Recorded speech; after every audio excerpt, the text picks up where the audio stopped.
So, on the 15th of October in 2022, Dream released a tweet longer on his private Twitter account of his response to these allegations. Here's what he said. I'm sorry for the late post and reply. I know it has been overwhelming and that the uncertainty is horrible in situations like this. I have been in a ton of scheduled meetings for the first time in my life this week and have had so little time to check the internet that I actually excused myself to use the bathroom during a meeting to check what was happening online. But I'm trying to write this post before my flight to get truthful information out there.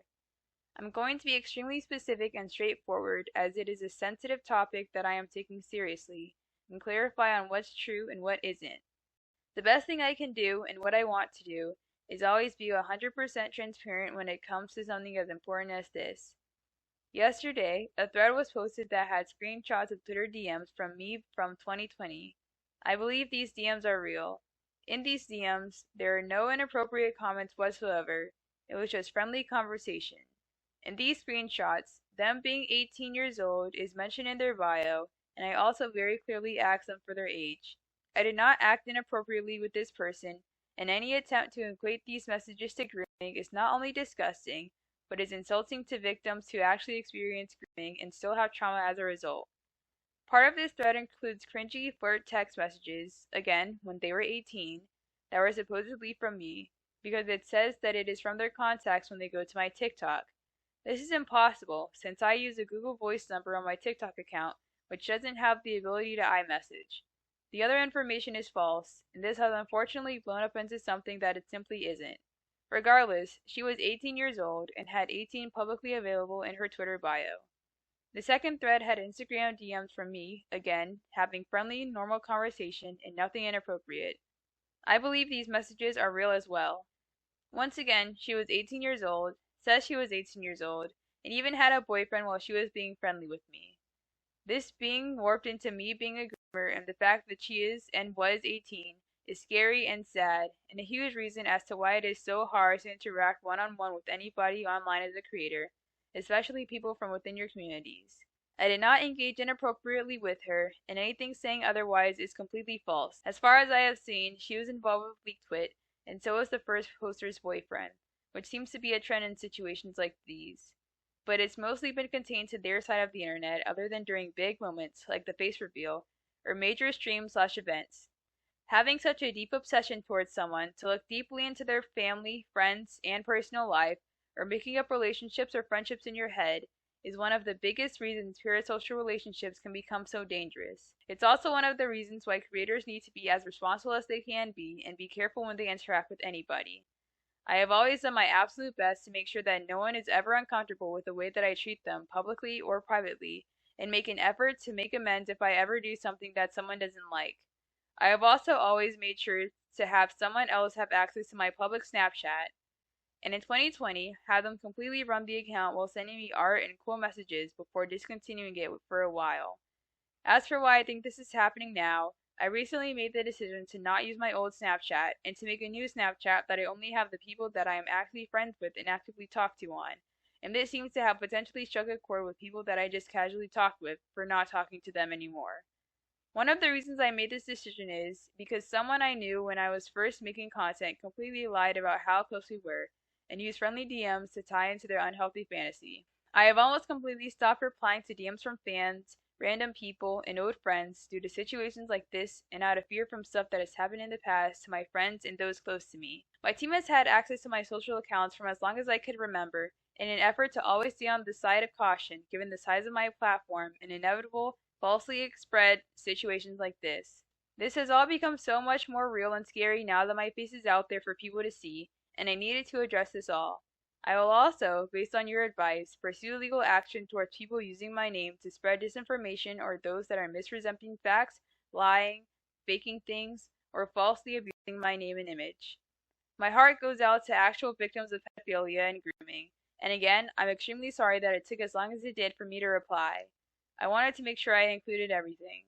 This is all of the information I have, but like past situations involving me, I know people are going to run with whatever fits their narrative best. If this isn't enough, at least we are on the same level of knowing. I hope everyone gets some rest and tries to step back from everything, as it can all be super overwhelming. That is definitely what I need to do, and I need to sleep for the first time in 10 days. It was amazing meeting so many of you at TwitchCon, and I'm trying my best to stay positive. And yeah, that was it. Since then, he hasn't said anything else about the situation, so this is all we have from him as of right now. There were a few things to me that stood out as kind of odd, so I want to go over those again and try to clear things up.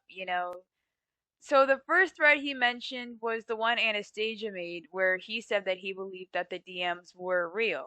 He believes that he actually did have those conversations on Twitter with her.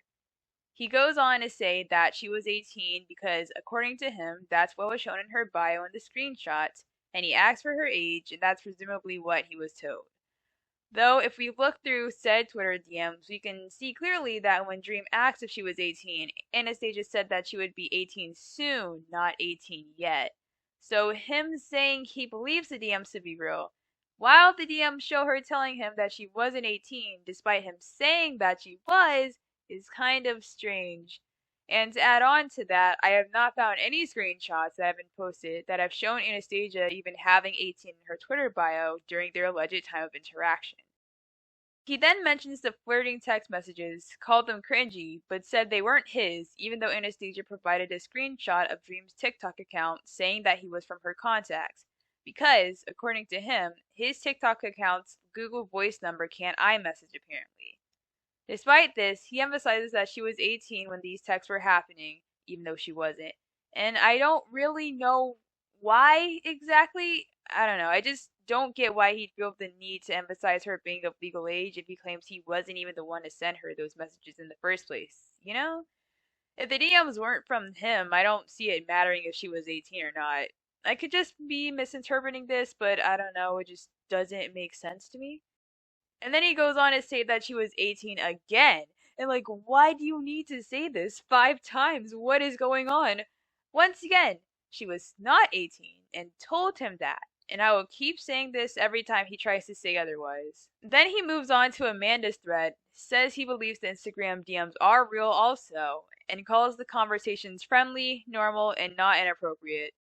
But if he says he believes that the Instagram DMs are real, does that mean he believes the DMs where he sends Amanda his private Snapchat are real too? Because in that case, that just validates the genuineness of the Snapchat DMs we saw previously that we know weren't that friendly, normal, and completely appropriate.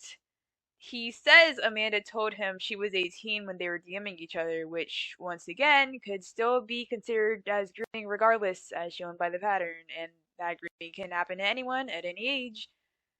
As a content creator, it would be very irresponsible to be having those kinds of conversations that we saw in the Snapchat DMs with one of your fans who idolizes you and whose favorite YouTuber you are, because there is a massive power imbalance present. It's very likely that they would want to do pretty much whatever you ask of them because they'd want you to like them and care about them as well, especially at young ages, which is not a healthy relationship between a fan and a content creator. This should be common sense for people with huge platforms. Either way, however, Amanda was not 18 during her interactions with Dream, which she proved by showing her permit with her date of birth that same day. I'm unsure of whether she put that information out there before or after Dream made his tweet longer, but as I said previously, his tweet longer was all he said about the situation, and he did not make an effort to correct himself with what was actually right. Also, he notes that Amanda had a boyfriend while she was being friendly with Dream. And if the messages that were sent really were as friendly and normal as Dream said they were, then why would it matter if she had a boyfriend or not? People can have friendly, platonic conversations with others even if they have partners. Things would only be off if said conversations weren't as platonic as they were made out to be, so. Unless he means her having a boyfriend would have been proof that they weren't interacting in any flirtatious or inappropriate way, considering she was already in a relationship. Despite this, Amanda's screenshots claim otherwise. So. In addition to that, though, many people were questioning Amanda about having a boyfriend during this, to which she responded to several of them until one user eventually made a timeline of events according to Amanda's word to clear things up, which she retweeted. A revised version was made by this user, so I'll be showing that here too, to make things visually clearer. As shown on the timeline, she was single when she was privately interacting with Dream, But even if she wasn't, their potential interactions would still be classified as grooming and she would still be a victim either way. Dream also says the claim of them having inappropriate interactions is false, but then also doesn't prove that it's false either. No screenshots or anything, or like video recordings to show otherwise. Then he claims that Amanda, from what he saw, was from LeakTwit, which is a category of people on Twitter, which are called subtwits, that are dedicated to leaking the personal information of content creators. This hasn't been proven true either. Those supporting Dream accused her of that once she came out with her allegations. Yet they have not been able to actually prove that she was even in that subtweet in the first place, so I'm pretty convinced that these are nothing but rumors to try to discredit her story. Once again, it's rather irresponsible for him to claim she was in such a subtweet without knowing for sure, as this claim would only further antagonize her and render her allegations to many as worthy of only neglecting and harassment. He also says that Anastasia's boyfriend was a part of LeakTwit. And now, I don't remember seeing anything about him being in LeakTwit, so if you happen to know what he's talking about, then feel free to inform me in the comments. Also, he said that he's ensured that someone else has always had access to his public Snapchat. However, Amanda claims she had these conversations with Dream on his private Snapchat account. And here's the screenshot again of him giving her his private, so I'm not really sure why he's bringing up his public one anyway. He then says that he's almost completely stopped replying to DMs from fans due to situations like this, which, my face when I saw this take place shortly after he said that, bro, what the frick? This just seems, say it with me now, irresponsible for him to be doing. Like, bro has grooming allegations against him from talking to a fan in private on Snapchat. And then he freaking does it again! Multiple times over! What the frick is going on right now? I feel like his legal team should have stopped him or would have, but like what? Despite all of this, his fans continue to actively show him support and repeatedly use the term in terms similar to actual victims to defend him. The amount of victim-blaming rhetoric that was allowed to spread from his phrasing of that is awful, and it'd be expected of him to try to get his fan base to stop saying the victim-blaming things that they did, but alas, that didn't happen. I mean, not only could this rhetoric have been invalidating and triggering towards Amanda and Anastasia, but they were to so many other victims in the fan base. I just don't understand why he didn't try to point that out to his fans and get them to stop saying things like that because of the effects that they have. At the very least, he could have announced something like that on his private Twitter, but no, nothing. But speaking of Dream defenders coming in and trying to debunk the alleged victim stories, I think it's time to go over any misconceptions that they've said and see if we can debunk any ourselves to clear up any falsehoods about them that are out there.